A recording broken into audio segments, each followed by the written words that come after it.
আমরা ক্লাস করি এখানে 26শে জানুয়ারি ছুটির দিন, কোথাও যেতে লাগবে না। দারুণ অবস্থা। তাহলে আমার মনে হয় এখানে একটা যারা আমরা জানি, যারা হাতে কলমে কাজ করছি বা করে আসছি, তারাই এটা ব্যাখ্যা করবো।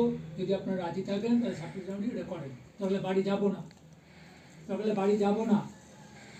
খুব ভালো প্রস্তাব।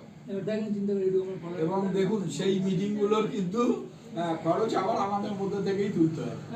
কারণ উদ্যোগ করে 10 টাকা 20 টাকা করে দিয়ে আমরাই খাওয়া দাওয়া করি। কিছু করার নেই। আমি যতটুকু মানে এতদিনে কাজের অভিজ্ঞতা যে আইডিয়া এলো, না আমি মানে যতটা পারবো চেষ্টা করবো। বড় উদ্যোগে করাটা হচ্ছে সবার মানে মানে খুব সুন্দর একটা ইয়া। কারোর উপর কোনো চাপ নেই যে তাকে 50 টাকায় দিতে হবে, কেউ 10 টাকাও দিতে পারে, কেউ 5 টাকাও দিতে পারে, অসুবিধা। আচ্ছা, আমি একটা আপনাদের সাহায্য করি।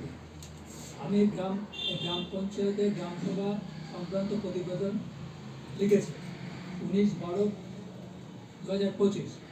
মুকুন্দপুর গ্রাম পঞ্চায়েত 14টি গ্রাম সংসদ নিয়ে গ্রাম পঞ্চায়েত গঠিত, যাতে বলে প্রত্যেকটা সংসদের নাম মুকুন্দপুর 1/1, যেমন শালগ্রাম মুকুন্দপুর 2/2, প্রতাপপুর মুকুন্দপুর 3/3, শ্রীরামপুর 1, মুকুন্দপুর 4/4, শ্রীরামপুর 2, মুকুন্দপুর 5/5, জাহাজপুর মুকুন্দপুর 6/6, পুরালা মুকুন্দপুর 7/7,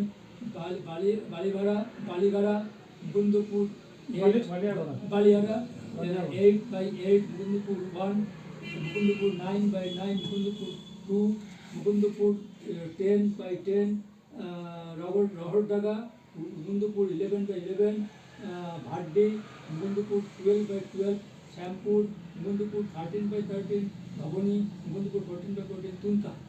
25-26 অর্থবর্ষের বার্ষিক গ্রামসভা অনুষ্ঠিত হয়